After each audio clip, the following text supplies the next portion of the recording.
आप सब गाना सुने होंगे, इनके साथ हम गवाए थे कि कलम की तबिया के बेटी सिरहनवा ले के सूती है। थोड़ा देख लीजिएगा, मिला लीजिएगा। जो सामाजिक गीत है और पहला गाना सलोनी को हम गवाए थे, बिल्कुल साफ सुथरा जो हर समाज में सुना जाता है कि भोरे भीनो सारा भागे बेटी ट्यूशनवा पढ़ेला सीखी है। इससे पहले एक गाना मेरा मगध का एकलौता गाना था वो, जो भैया बता रहे थे कि अरवल जिला आगे पढ़ली के रानिया अनाही लगल के करिया कि रोहतास जिला पढ़ली के रानिया अलागी गेल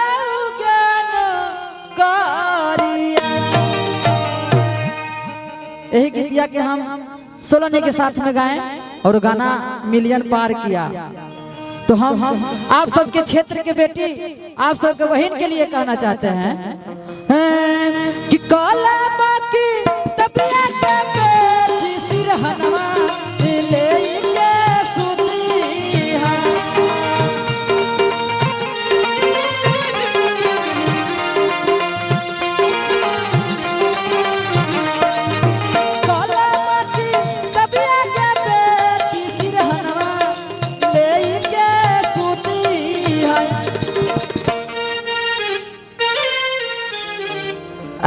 माथवा पर रख के गावा है, लेकिन मौका कह देते सब। लेकिन बाप बेटी के गीत है तो कमर में बांध लिया खाटी भोजपुरिया में, है ना कि कलम की तबिया के बेटी सिरहनवा ले के सूती है।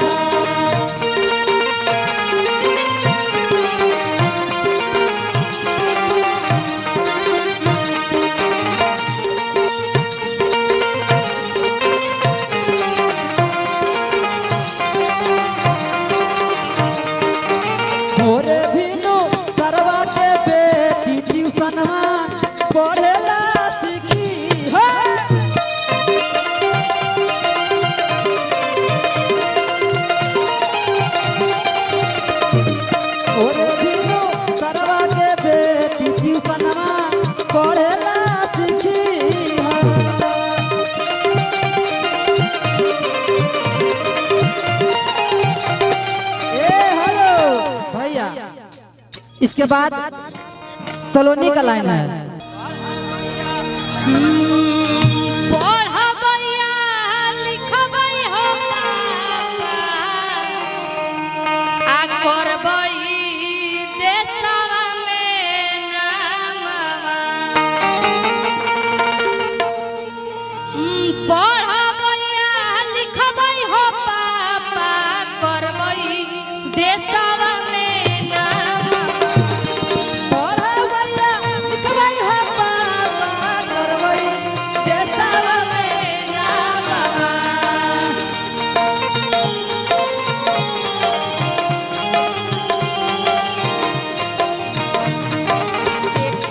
के कर कैसा लाम सभे करबई ओइसन का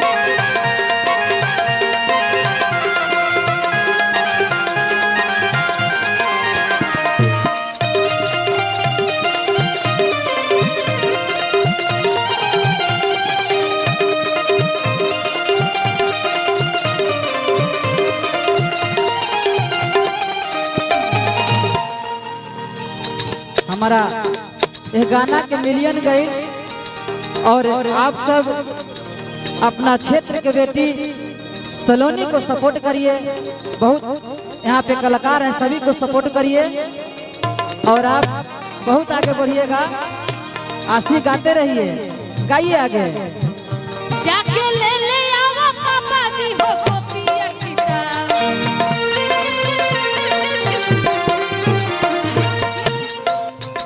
दिन भर करी हो तू काम, सबके जोड़ब हम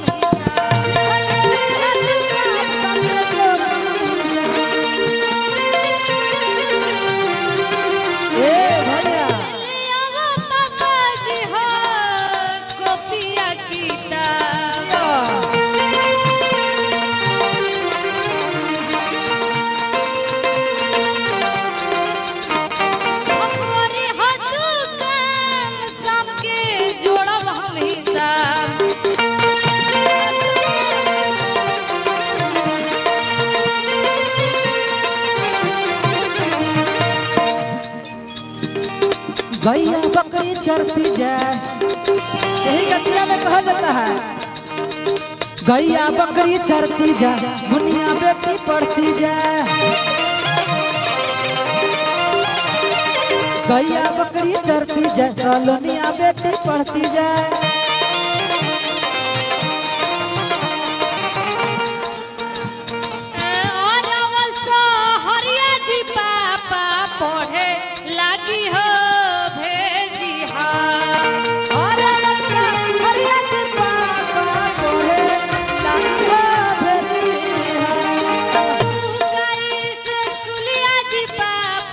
पढ़े लागी हो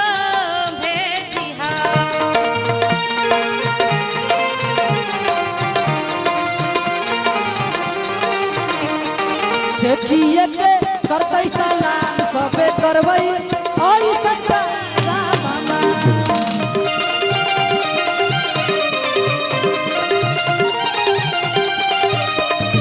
होरे बिनु सरबा के बेटी ट्यूशनमा करेला सीखी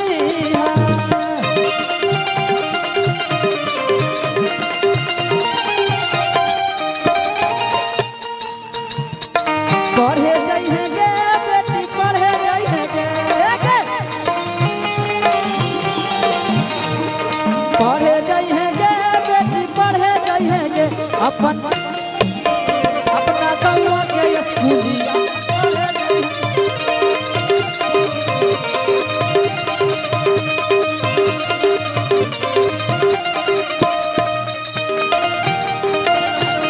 टकाटक म्यूजिक।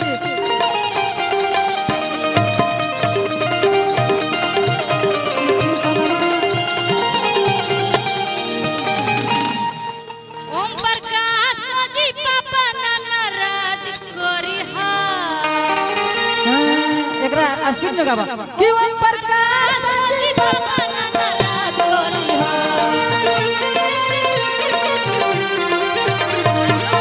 हसनी हम उहे याद गोरी हो। ओम प्रकाश जी बाबा नाराज गोरी हो, हसनी हम उहे याद गोरी हो।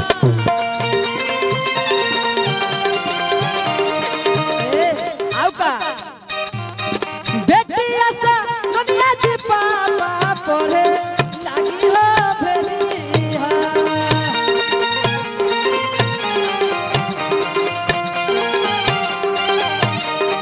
बेटी ऐसा दुनिया के पापा पढ़े लागी हो भेरिया।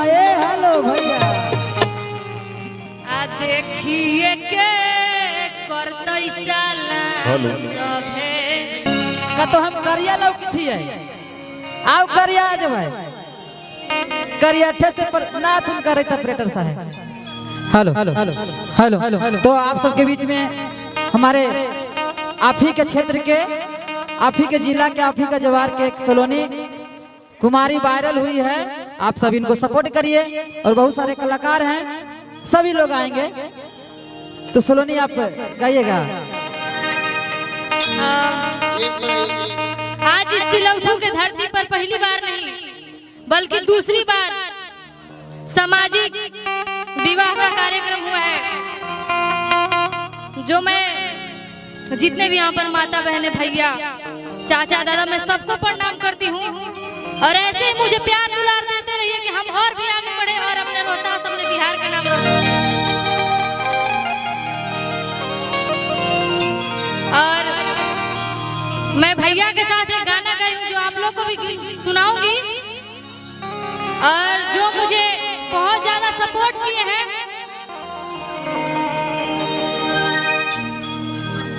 भैया, वो आए हैं चितरंजन भैया जो नीचे स्टेज के, मैं उनको ऊपर में बुलाना चाहूंगी। भैया आइए, जो मुझे बहुत सपोर्ट किए हैं, मुझे पटना तक में भैया ही बुलाए थे, जो आज वो नीचे खड़े हैं, मुझे अच्छा नहीं लग रहा है। आइए जो मुझे इतना सपोर्ट किए, मुझे अपने माता पिता से भी ज्यादा सपोर्ट किए मेरे गुरुजी, वो भी नीचे, मैं उन्हें भी अपने ऊपर बुलाना चाहूंगी स्टेज पर। सर सर